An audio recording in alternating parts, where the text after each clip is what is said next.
Olá a todos, eu sou a Sara Duarte e sou psicometricista. Se se está a perguntar psicometriquê, está no sítio certo. Neste podcast vamos falar sobre psicometricidade, uma terapia que intervém através do corpo, do movimento, da emoção e da relação, em diversos contextos de atuação. Bem-vindo ao Psicometriquê, o espaço onde vamos dar a conhecer a psicometricidade. Olá, sejam muito bem-vindos a mais um episódio do podcast Psicometriquê, um podcast onde falamos, já sabem, sobre psicometricidade. Hoje tenho aqui uma convidada muito especial, mas antes de falar dela, queria primeiro de tudo agradecer a todas as pessoas que me têm enviado feedback, comentários sobre este podcast. Tem sido um podcast muito bem recebido por todos, psicometricistas e não só, e tem sido assim um prazer a receber este vosso feedback de como é que tem sido para vocês também ouvir estes episódios e assim conhecerem mais sobre a intervenção da psicometricidade. Dizer-vos também que, a propósito dessas mesmas mensagens e feedback que tenho recebido, este podcast está a ir um pouco além daquilo que era a ideia inicial e, portanto, teve aqui um fruto que nasceu também dele, que é aqui um evento presencial sobre psicometricidade que vamos ter este ano. As inscrições estão então abertas para o Psicometricidade Summit, um evento sobre psicometricidade que vai acontecer a 18 de outubro na Universidade de Aveiro, um evento que será assim um espaço formativo para psicometricistas e outros profissionais de saúde e de educação para virem aqui ouvir e aprender mais sobre a intervenção da psicometricidade, neste caso, no tema deste ano, no âmbito da saúde mental da infância e da adolescência. Portanto, todas as informações sobre o Psicometricidade Summit vão estar também nos links, tanto no YouTube como no Spotify, para quem quiser ter mais informações. E é isto, sem mais demoras. Informações todas dadas, vou dar então aqui as boas-vindas à minha convidada de hoje, uma pessoa que era óbvio que tinha que vir nesta primeira temporada do Psicometriquê, e esta pessoa é a minha colega e amiga Beatriz Pereira. Bem-vinda, Beatriz. Olá, Sara, muito obrigada e muitos parabéns pelo o sucesso do podcast e também pelo lançamento do evento, que tenho a certeza que vai ser assim um sucesso e aquilo que muitos de nós estávamos assim a precisar. Obrigada. Este, de facto, é um evento de psicometricistas para psicometricistas e não só, não é? É um evento que Exato. acredito que vai aqui impulsionar também, tal como a ideia e o objetivo deste podcast, o reconhecimento da nossa profissão. E então, eu trago aqui a Beatriz hoje, porque de facto é uma psicometricista que tem aqui já muita experiência, principalmente aqui numa área em particular da intervenção precoce com os mais pequenotes, no âmbito da psicometricidade. Mas antes de falarmos sobre especificamente aqui o teu trabalho, eu tenho começado sempre estes episódios a falar com os meus convidados sobre explicando aqui, pedindo no fundo uma explicação sobre o que é a psicometricidade, sobre as suas palavras, sobre o seu ponto de vista, para que quem nos ouve possa também perceber então o que é que nós fazemos. Portanto, se tivesses então aqui que explicar um pouco como é esta intervenção da psicometricidade, na forma como é o teu trabalho, o que é que tu nos dirias? Olha, eu diria, e isto foi sendo também construindo ao longo da minha própria vivência enquanto psicometricista, porque realmente até como psicometricistas às vezes temos esta sede de procurar a melhor descrição da psicometricidade, não é? E já tive várias descrições, e neste momento a melhor descrição que eu sinto que tenho comigo e que normalmente é aquela que passo e que começo por ela, portanto, a psicometria é uma intervenção que olha o corpo, olha o movimento daquela criança, não é? Como um espelho da organização, da estrutura, dos processos cognitivos da mente, não é? E também da organização e da estrutura emocional daquela criança ou adulto, porque a psicomotricidade, não é? Estende-se aqui a este leque desde bebés, a crianças, adolescentes, adultos, um, idosos. E, portanto, é esta intervenção que tem um olhar muito atento àquilo que o corpo e o movimento daquele indivíduo nos quer dizer, não é? Se tem organização, se não tem, se tem estrutura ou não, em termos cognitivos, em termos dos processos de atenção, da memória, do planeamento, das suas ações, e também esta organização e estrutura emocional, como é que o que é que esta pessoa pode estar a querer passar-nos com este movimento, com este corpo, que é mais fechado ou que é mais expansivo, que é mais ativo ou que é mais passivo. Portanto, é muito por aqui, essa descrição que eu procuro utilizar. E tem dado certo.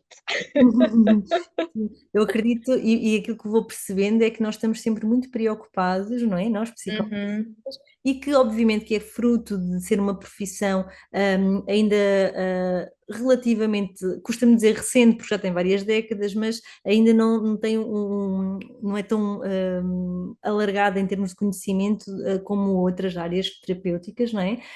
E sinto sempre que é uma preocupação nossa a encontrar palavras para explicar de uma forma simples aquilo que é complexo, não é é? verdade, mas é muito engraçado nós pensarmos até nisso numa perspectiva de psicometricista, não é? Porque quanto mais nós procuramos apenas a explicação por si só, sem vivê-la pelo próprio corpo e pelo próprio processo de racionalização, não é? Aplicando os nossos próprios processos cognitivos, os nossos próprios processos emocionais, quando nós não fazemos isso, nós temos muita dificuldade em perceber então o que é que somos, não é?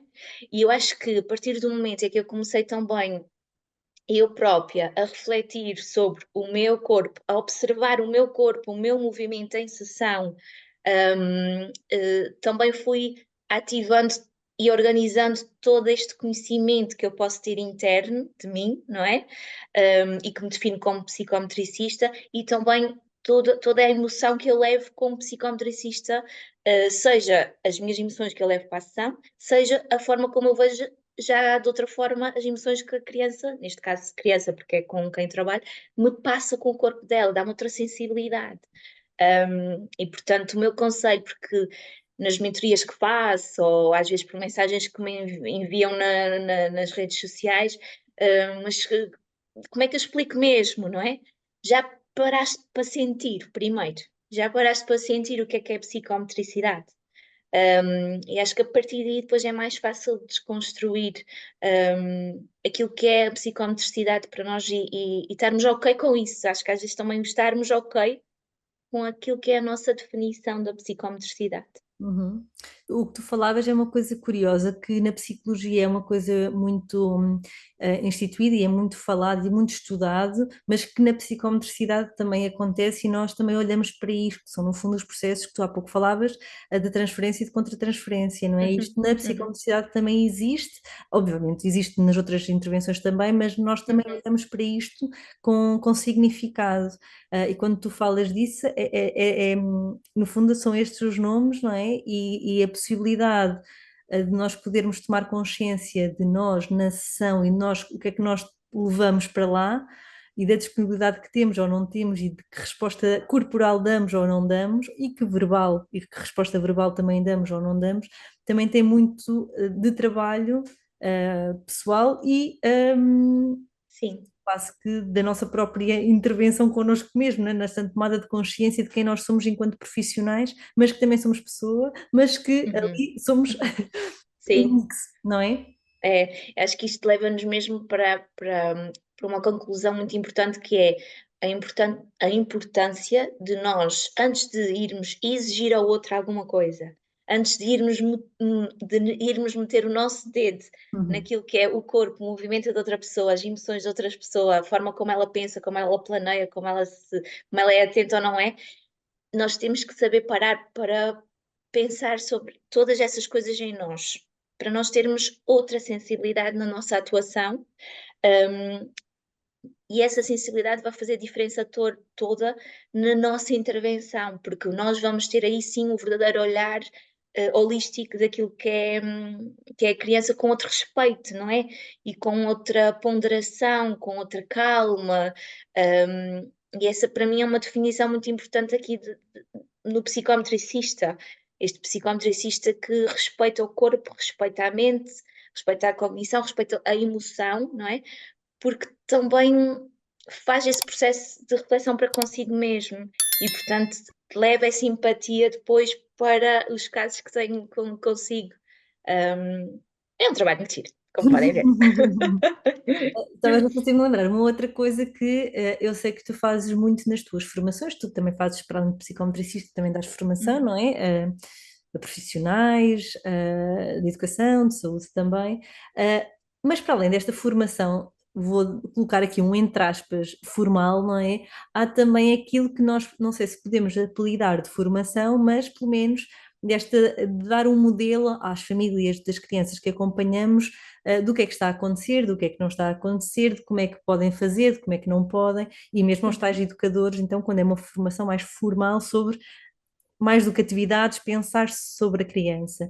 E nesta tua ótica, que é muito vivencial também, na mesma área formativa, tu também tentas transmitir muito isto, pô-los a viver, pôr estas pessoas a viver na prática uma série de situações, de atividades, de dinâmicas, no fundo, para os colocar no lugar da criança.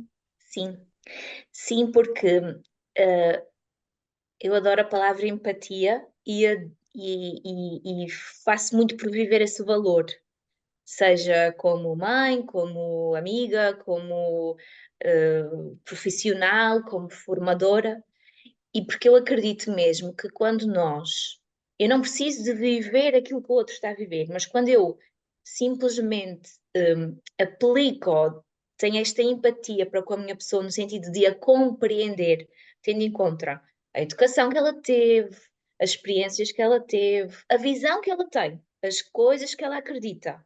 Só com esse respeito que eu possa demonstrar, só com esse interesse, essa compreensão e não julgamento, é que eu também consigo que ela se calhar se abra um pouco mais para comigo e aceite um pouco mais aquilo que pode ser um conhecimento que pode transformar um bocadinho as dificuldades que ela possa estar a sentir.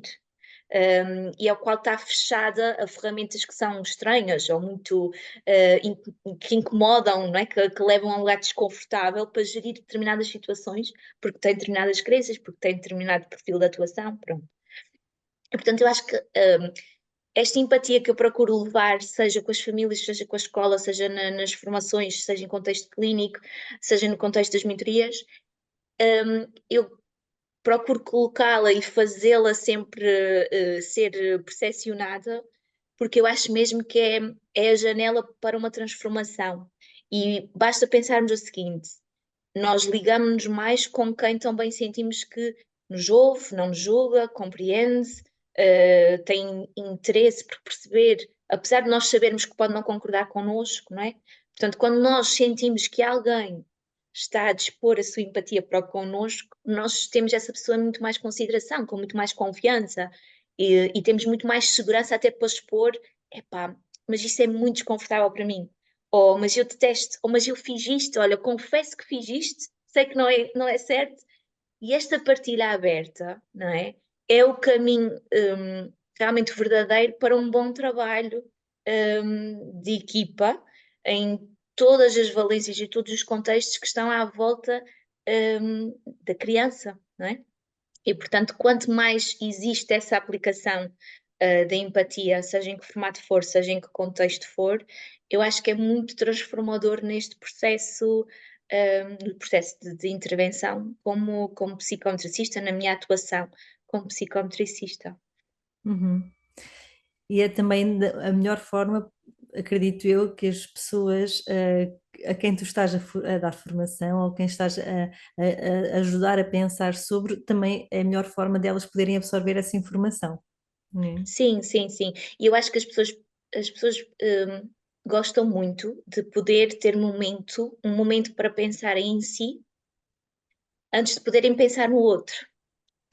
E eu acho que esses momentos que eu às vezes levo ou para a formação ou nos vários formatos, né, que já falamos, a clínica, a mentoria, etc., em que primeiro pensamos sobre um bocadinho sobre nós, não é? Questionamos sobre nós, levo-as numa viagem um bocadinho sobre como é que tem sido para ti, Uhum. como é que tu te sentes. Depois é muito transformador para o caminho para o outro e para olhar o outro com outros olhos. modelo gera modelo, portanto, acho Uhum. que é por aí, comportamento gera comportamento, portanto, acho que é um bocadinho essa perspectiva. Que bom. Sim, na tua prática, tu não foi sempre assim, mas nos últimos anos estás principalmente dedicada aqui a uma faixa etária muito específica, verdade? Uhum. Portanto, aqui Sim, a área mais dos pequenotes, pequeninos mesmo. sim, sim, sim. Eu, pronto, confesso que sempre fui uma amante de bebés e crianças pequeninas, ali até aos 3, 4, 5 anos. Mas quando estava na faculdade achava que, pronto, ia trabalhar também com mais velhos, não é? E que tinha, quase que tinha que ser também, não é? Quase como não, não é? Crianças vai até, pronto, até aos 12, até, pronto, ok.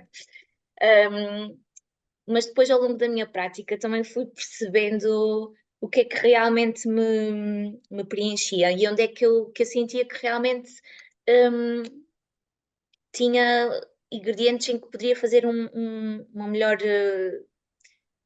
distinção ou acrescentar algo mais, né?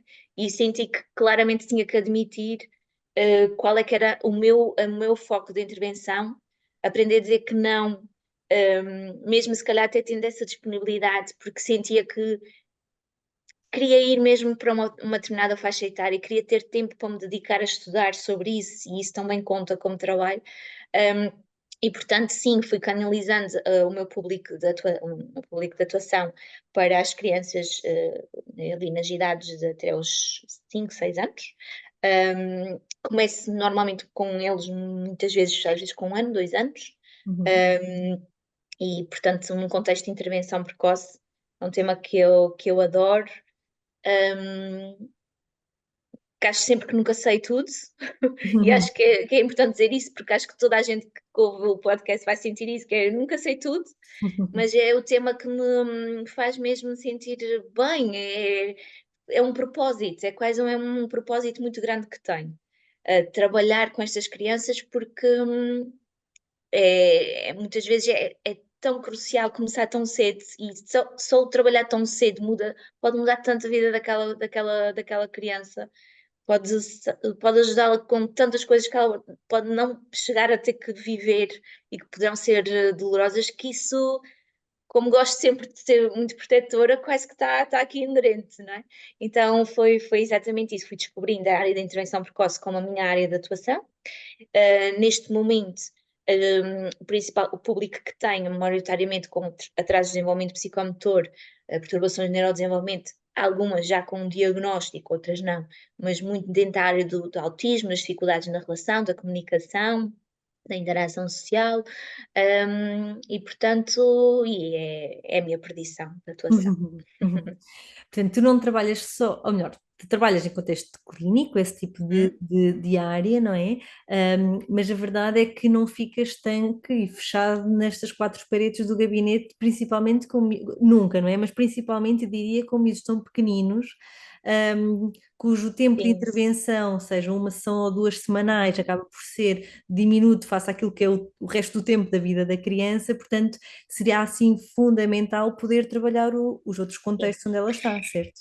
Sim, quando é possível, por exemplo, falando no contexto educativo, não é? Sempre que é possível fazer essa ponte com o contexto educativo num próprio contexto natural, isso é um dado adquirido de uma coisa a fazer, pronto. Um, Porque a verdade é que num espaço de quatro paredes podemos fazer muita coisa, claro que sim, podemos colocar ali muita coisa naquele espaço que vai ser importante para a criança levar consigo para os outros espaços em que tem outras vivências, mas se possível podermos trabalhar todos os outros contextos, tanto melhor. E o contexto educativo, quando possível, porque nem todos, infelizmente, a porta está aberta e respeito isso, acho que há outras formas, às vezes, nós conseguirmos também trabalhar esses contextos. Um, uma chamada mensal todos os dias, ou todos os meses, desculpem, ou todas as semanas, uma troca de mensagens. Acho que há formas de o fazer quando há essa abertura do outro lado, não é? Com a família, claro que sim, também, por exemplo, a intervenção em contexto natural, não é? Contexto de casa, mas também há outra forma de trabalhar este contexto quando não há essa possibilidade física, não é? Como os pais que possam estar em sessão, o feedback que é dado e o acompanhamento que é dado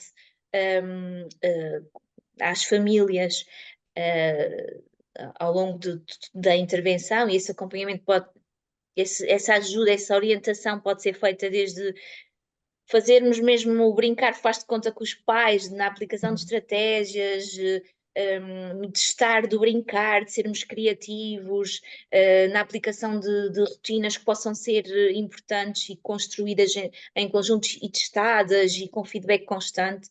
Portanto, lá está, as crianças pequeninas precisam desta harmonia entre os contextos todos, não é? E desta comunicação entre todos os contextos. E mesmo quando não é possível, no topo ideal, que seria nós estarmos em um bocadinho todos os contextos também, não é? Que saibamos fazê-lo desta forma, não é? Nem que seja com este follow-up constante, semanal, mensal, aquilo que for possível fazê-lo. E esta dotação, esta aplicação de estratégias, esta abertura para os pais nos dizerem, olha, não sei como brincar isto, não sei como trabalhar isto, como é que eu faço? E são estratégias que eu aplico muito na minha prática profissional e que eu só sinto que cabe muito os pais. Lá está aquela partilha mais genuína das suas dificuldades, ou mesmo com os educadores, e que depois permite um trabalho de equipa muito mais coeso. Uhum, sim. Estava a ouvir-te falar e a pensar também que nesta idade em particular, nestas idades de até aos 5, 6 anos, no fundo, novamente, noutras também, mas nesta então ainda mais, acredito eu, o brincar é a via pela qual tudo Sim. acontece, não é? E por vezes ainda se ouve, ainda pode existir esta dúvida de, mas ele só está lá a brincar, não é? Como é que nós podemos desconstruir um pouco esta ideia de que na terapia ele vai brincar, certo? Há se calhar outras intervenções que podem, usando o brincar também, mas podem ser mais metódicas no tipo de trabalho, ou mais estruturadas, ou mais de mesa, mas na nossa intervenção em particular, como é que é este brincar, ainda para mais numa fase tão precoce da vida destes miúdos? E como é que a partir disto desenvolvemos os objetivos de intervenção que queremos atingir? Uhum. Sim, é aquela famosa frase que é a brincar que o cérebro mais gosta de aprender, não é? Sou totalmente assíduo para baixo, e também é a forma que eu mais gosto e mais sei para trabalhar, não, não sei de outra forma. E quando estavas a falar, falavas um bocadinho, não é? Como é que se defende um bocadinho, ou como é que se mostra que o brincar é importante, eu logo aí logo na apresentação do relatório de avaliação, em que tenho estratégias e atividades que são propostas, eu brinco com os pais exatamente para eles perceberem que, pelo prazeroso do brincar, não é? Um, quão mais transformador e mais depressa eles próprios retêm um, aquilo que é importante trabalhar, não é? Portanto, o brincar porque eu brincar? Porque o brincar põe as mãos na massa, não é? Põe o corpo em ação, faz a criança, o adulto, sentir as coisas, não é? E a nossa própria evolução em termos de desenvolvimento e de aprendizagem vem muito por esta base de o que sentimos, aquilo em que pomos a mão na massa, não é? E portanto este brincar, é tão transformador nestas idades porque como as crianças têm tão menos filtros, digamos assim, também estão muito mais receptivas ao brincar. Para elas, um brincar é quase um intermédio, às vezes até para com os adultos, e portanto também é um lugar de refúgio, é um lugar de segurança para elas, e também a segurança e termos um ponto de confiança faz-nos estar mais dispostos a conseguir superar às vezes algumas coisas que nós temos connosco e que algumas dificuldades. E por isso brincar é a peça-chave, é porque é este canal de vivência corporal e mesmo interno, não é? Que pode ser muito seguro para estas idades tão pequenas, em que a segurança, a confiança, a tranquilidade, e em que a liberdade é tão importante, para se desenvolverem. Uhum. Este brincar que acontece também em algumas situações que às vezes hum, o adulto, aqui já não, não falo só dos psicometricistas, não é? De todo, mas Sim, de forma geral. nós enquanto adultos que temos crianças em casa ou que trabalhamos com elas, pode haver a tendência, se não tivermos muito dentro destes conceitos do que é o brincar espontâneo e do que é a importância deste brincar livre, pode haver a tendência de balizar demasiado aquilo que pode ser o brincar da criança, Uhum. que terá algumas vantagens, principalmente em alguns casos isto pode ser muito vantajoso e em algumas situações, dependendo obviamente dos jogos e das fases de desenvolvimento, isto pode ter aqui uma série de vantagens, mas também pode ser de alguma forma castrador. Castrador Sim. do quê? Olha, eu acho que castrador da construção da próprio conhecimento, porque se a criança não pode explorar livremente algo, também muitas coisas em termos de conhecimento, de cognição, não são desenvolvidas, não é? Porque não a iniciativa, a criatividade, o próprio raciocínio, o próprio planeamento ficam muito fechados, não é?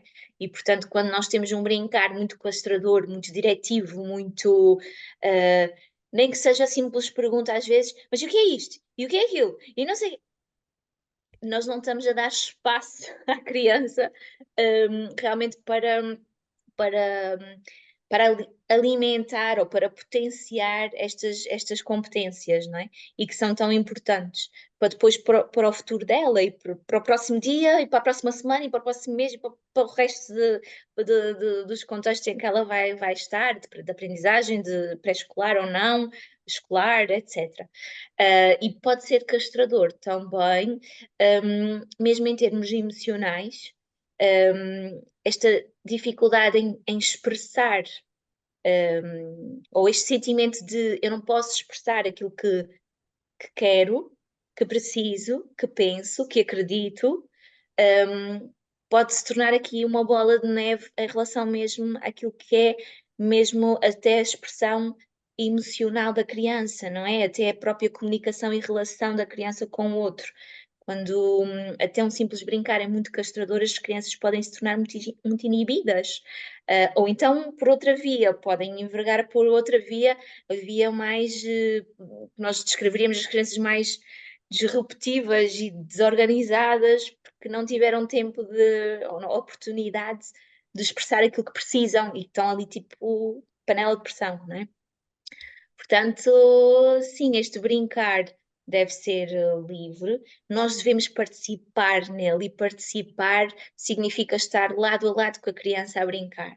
Não nos vamos colocar à frente da criança no brincar, vamos nos colocar lado a lado, deixar-nos que ela brinque connosco, que ela nos mostre como é que ela brinca, não é? O que é que ela está preparada para brincar, e para que aí lado a lado, nós consigamos criar a relação que é tão importante com a criança, para as outras coisas da vida, a parte emocional, a parte de aceitarem desafios novos, porque só assim, quando nós sentimos que as pessoas estão ao nosso lado, não é? É que nós até damos um passinho maior, damos outro passinho maior, e é isso, esse brincar tem que ser lado a lado exatamente por isso, para que possamos ir dando um passinho lá em Hum, segurança para hum. um caminho ascendente no desenvolvimento, na aprendizagem. Certo, sim. Estava a pensar também que brincar de Tu lado a pensas lado. muito, Sara. Sim, sim, e a ouvir-te então ainda penso mais, que é brincar de lado a lado com a criança e que às vezes temos que nos conter de fazer uma coisa que é muito difícil, que é só observar às vezes, É, só, é exato. para depois perceber o que fazer com isso, não é? É, Basta é, é. pensarmos que se calhar uma criança vem ter connosco, sei lá, com um cubo ou uma coisa qualquer, e que para nós aquilo era óbvio, que era para encaixar o bonequinho dentro do cubo, e que para ela só quer empilhar uma série de Uhum. cubos, não é? E se calhar vai ser, se calhar não, diria que é mesmo muito mais proveitoso fazer a brincadeira que ela está a imaginar com aquele conjunto de cubos do que estarmos a impingir uma brincadeira que não tem significado nenhum naquele momento para ela, não é? Sim, sim, sim, e até porque eu acho que nós, quando nós próprios impingimos algo, é normal que a criança receba este modelo de um adulto que impinge e ele próprio também quer impingir, muitas vezes, não é? E Uhum. às vezes pode-se daqui gerar uma luta, pode-se daqui gerar um conflito, e em que se ninguém reagir de outra forma, se o adulto não for modelo de outra forma, a criança também se calhar vai ter dificuldade em, noutros contextos, não ser aquele que impinge as coisas e que tem que ser de determinada forma e que, portanto, nós temos que pensar que no brincar nós temos uma excelente oportunidade de mostrarmos, mesmo em termos de pessoa, não é? Os valores que são importantes na relação com o outro, não é? E, portanto, lembrarmos que esse brincar é uma grande janela de oportunidade para moldarmos uma pessoa que vai ser um dia um adulto e que vai precisar aqui de uma série de bases em termos também relacionais e sociais e que vão ser construídas desde esse momento em que só, entre aspas, não é? Brincamos, não é? Uhum. Só, entre aspas, brincamos. E por isso, sim, é importante observarmos para podermos um, deixar-nos encantar também com a criança. Acho que é muito importante hoje em dia nós aprendermos a deixar encantar com as crianças, porque elas têm tanto para dar e nós, por não pararmos para validar isso mesmo, perdemos muita informação sobre elas e perdemos muitos canais de ligação a ela. E a ligação é tudo, para tudo, não é? E portanto, o observar, o fazer um processo só de escuta, não é? Só de um processo de escuta é também crucial. E uma escuta para compreender, não para responder e agir, não é? Mas esta escuta de diz-me, mostra-me, deixa-me lá então ver. Eu estou curiosa, não é? Mostrarmos esta curiosidade à criança. Eu estou curiosa para perceber como é que tu pensas, como é que tu sentes, como é que tu constróis, como é que tu, o que é que tu me queres dar. E só isso acho que é muitas vezes transformador, porque cria-se uma ligação, uma relação que é sempre a base para tudo, naquilo que é a minha visão, não é? E que muitas vezes é o principal ponto de saída para todo o outro trabalho que é preciso fazer com uma criança. Uhum. Este brincar é mesmo importante. Brincar é tudo. E nós, mesmo em adultos, nós não devíamos deixar de brincar. Eu falo por mim, eu com o meu filho, mesmo cá em casa, hum, eu própria, como adulta, eu sinto-me tão confortável no brincar porque é um espaço tão bom de nós estarmos. Acho que todos devemos continuar a brincar na vida, não é? É um espaço tão em que tudo é tão possível, em que nós podemos acreditar em tanta coisa, em que podemos moldar tanta coisa, em que podemos viver tanta coisa que se calhar quando não brincamos não as vivemos. Mas o facto de na brincadeira as conseguirmos viver quase que as tornam mais possíveis, não é? E dão-nos uma certa motivação para o nosso dia, dão-nos uma certa maior leque de expressividade interna daquilo que sentimos. E é muito bom colocarmos cá fora aquilo que sentimos, nem que seja a brincar, mas que o façamos. Portanto, brinquem muito, mesmo adultos, brinquem muito.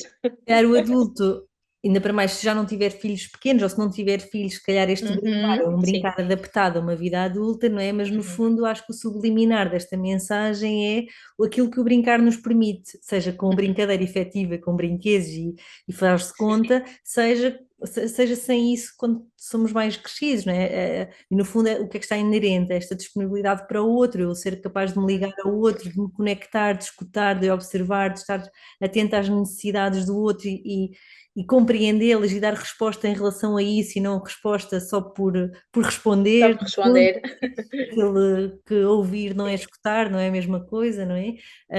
E no fundo é isto. Há pouco dizias uma coisa que eu identifico-me bastante também na intervenção, que é através do brincar, falavas desta coisa da criança poder planear algo, construir algo que vem do seu mundo interno e daquilo que naquela altura ela é capaz de organizar e de criar e de inventar, e que isso não só é um espelho da forma como a criança está naquele momento e qual é o nível ou a etapa de desenvolvimento em que está, mas também nos dá um entendimento mais claro sobre as eventuais também dificuldades que pode ter para que nós também possamos trabalhá-las através deste brincar, não é? Uhum. Portanto, só assim é que nós temos acesso, porque ainda não existem radiografias que permitem Sim. perceber todos os padrões e E funcionamentos oxalá que não existam, porque eu tira-se não se toda a brincava. parte da conexão humana, portanto, oxalá que eu às vezes sou um bocadinho no em muitas coisas técnicas, porque oxalá que não exista, porque realmente acho que o brincar é a melhor radiografia que nós É podemos isso. ter de muita Guardem coisa. esta frase, é importante. A melhor radiografia é o brincar, neste caso, muitas vezes. Um, porque, porque lá está, é neste brincar, um, é muito verdadeiro, não é? E, é muito crucial, porque é partilha e ser partilhado, é ligação, é ligar-se e ser ligado, e esse é que é muito transformador. Uma radiografia depois é uma chapa, mas depois tu na mesma vais ter que brincar. Na mesma vais ter que brincar. Portanto, acho que mais vale nós aprendermos a fazer uma radiografia humana, quase que ao brincar, para criar aqui um novo conceito, não é? Alternativo, sem chapas mesmo. E eu compreendo que muita gente, se calhar, não sabe brincar e não consiga olhar o brincar desta forma, porque todos temos caminhos, não é? Tivemos infâncias diferentes, temos personalidades diferentes e também isso molda a forma como nós vemos o brincar da criança e como nós brincamos com ela, não é? E acho que há que perceber que nem toda a gente tem esta naturalidade ou tão espontaneidade nesta relação com o brincar, não é? Mas dizer que é possível trabalhar isso, e se calhar começar por só observar Uhum. e só por deixar ser guiado pela criança. E acho que é a melhor forma, às vezes, os pais, outro dia um pai me perguntava assim: epá, mas como é que se brinca, não é? Como é que é mesmo brincar? E eu agora, como é que.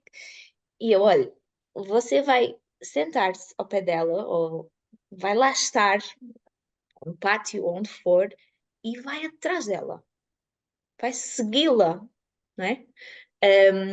Porque antes de nós percebermos o que é que nós temos que fazer, nós precisamos de perceber o que é que existe, como é que as coisas estão, não é? Precisamos de. E só assim depois é que nós conseguimos adaptar melhor aquilo que nós poderemos dar, entregar, como nós poderemos participar.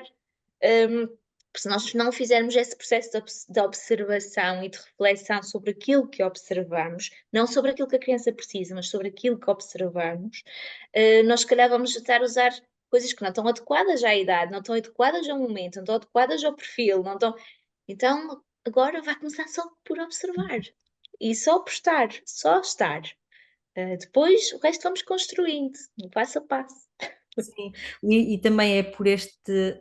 Estava agora a colocar-me no lugar da criança, que é Uhum. eu sentir que tenho um adulto que deixa de me exigir que brinque desta forma, ou daquela, ou daquela, ou daquela, e que de repente aceita as minhas ideias, aceita seguir-me, aceita estar ao meu lado, aceita que eu oriente, entre aspas, naquilo que é possível uma criança orientar numa brincadeira. Acredito que também aquilo que transpareça é que aquele adulto está cá para mim, não é? Aquele adulto Sim, um adulto. Uhum, escuta-me, aquele segura. adulto Uhum. compreende-me, eu consigo Confia em escutar-me. mim, Uhum, confia em mim. uhum, E acho que que é muito importante esta questão do o adulto confia em mim. Porque nós próprios, quando nós sentimos isso, não é, na nossa vida, no nosso dia a dia, nós até temos uma maior consideração, um maior respeito, uma maior. Portanto, quando temos este sentimento de ligação, de confiança com alguém, nós procuramos cooperar muito mais, procuramos ouvir muito, escutar muito mais dessa pessoa. E aceitamos muito mais as suas propostas, as suas sugestões, ou nem que seja refletimos mais sobre isso, né? E as crianças também refletem, né? Uhum, E portanto, sim, é esta questão de- do adulto se tornar esse ponto de confiança, esse ponto é tão importante e no brincar, se for feito então no brincar, que é a linguagem da criança, uma das linguagens da criança para mim, tanto melhor, porque a criança precisa de um ser de confiança, precisa de sentir que o adulto confia nela para juntos poderem trilhar ali um caminho, em conjunto. uhum. Que bom! Que conversa boa que seguiu aqui para o caminho do brincar. Olha, É Beatriz, já não verdade. vamos, não estamos Uhum, com muito mais tempo neste episódio, mas se calhar terminar aqui com assim alguns pontos-chave daquilo que, e aqui pensando na área da intervenção precoce, pais, educadores, professores que nos estejam a ouvir, ou eventualmente até outros colegas de outras áreas, que nos uhum, estejam a ouvir, que sinais é que podem ser interessantes e importantes de estarmos atentos nesta primeira fase da vida, não é? Até a entrada, no fundo, na escola primária, que nos possam alertar da importância de, pelo menos, ser feita uma avaliação na psicomotricidade ou algum tipo de acompanhamento. Que sinais uhum, é que as pessoas devem estar de alguma forma assim atentas para saberem que este, no fundo, é um caminho possível? uhum. Sim, sim, acho que nós poderíamos falar de coisas muito específicas, não é? Mas acho que de uma forma mais abrangente, acho que há logo um conjunto de sinais muito em termos de relação, do estar com o outro, do brincar com o outro, que é importante, não é? Se é uma criança que olha o outro, que segue o outro, que procura o outro, se não procura o outro, uma criança que procura aceitar dentro daquilo que também pode não aceitar, porque faz parte também do desenvolvimento nestas idades, às vezes não aceitar a interação do outro, mas que manifesta e de uma forma mais expansiva ou menos, mas minimamente adequada àquilo que é o esperado. A questão das próprias birras muito intensas, e de um brincar muito isolado, a própria dificuldade daquelas crianças que estão a ter muita dificuldade com parte mais motora, não é? Mas estes desafios do brincar no pátio estão sempre, ou estão muito inseguros, ou vão sempre muito contra as coisas, estão sempre a tropeçar, e estão sempre a correr que nem malucos, por exemplo, que às vezes há muitas pessoas que ai, corre que nem um maluco, não sei para onde corre. Um, todo este conjunto de sinais, ou o conseguir estar também em mesa, porque a partir de uma idade também começam a ir para a mesa em atividades de grupo e no pré-escolar, por exemplo, e que têm muita dificuldade em seguir as instruções, em participar nesse tipo de atividades, em explorar os materiais, em diversificar este brincar, em recriar devagarinho aqui, chegando ao faz de conta, em começar a explorar este brincar faz de conta, não é? No, estar num brincar, por exemplo, tem 5 anos, estar num brincar faz de conta, mas só pega no boneco, nem criam brincar à volta daquele boneco, não há um barulho que sai daquele boneco, não há um barulho que sai do movimento do carro. Um, todos estes pequeninos sinais podem, pode não fazer isto com os bonecos, por exemplo, mas leva sempre muito à boca, ainda com 4, 3 anos, 5 anos, ainda leva tudo muito à boca, no brincar. Portanto, todos estes sinais poderão ser sinais importantes para conduzir a uma avaliação psicomotora, uma avaliação de desenvolvimento, ou pelo menos a um rastreio do desenvolvimento infantil nestas idades muito precoces, muito pequenitas. Uhum. Beatriz, muito, muito obrigada por esta tua partilha assim tão generosa Obrigada eu pela connosco. delícia de conversa. Uma conversa muito, muito deliciosa assim para falarmos aqui sobre a infância, sobre a nossa intervenção nas idades tão precoces, sobre este brincar que é tão importante. Acho que quem nos ouve terá assim uma ideia também mais clara sobre o que estar atento, sobre o que é que nós podemos intervir nesta área e, no geral, É. adultos, pais, educadores, o que for, que brinquemos ou que estejamos com crianças, estaremos certamente mais atentos É. a ouvir. E acho que pode ser muito importante até, pegando aqui uma parte da nossa conversa que nós tivemos, esta mania que eu tenho de fazer as pessoas primeiro sentirem-se, para depois então perceberem, reflitam aí em casa como é que vocês mais gostavam de brincar, o que é que mais procuravam no vosso brincar e o que é que isso diz hoje em dia de vocês enquanto adultos. Uau, que bela reflexão terminarmos. Ok, portanto, a Beatriz a dar trabalho de casa aqui aos ouvintes Exato. do podcast Psicomotriquê e depois podem ir dar resposta ou através dos comentários no YouTube ou através até contactando a própria Beatriz, ou então pensem só. Exato. Então Reflitam pensem só. só e apliquem depois isto no vosso dia a dia com os vossos pequenotes, seja em casa, seja no vosso local de trabalho.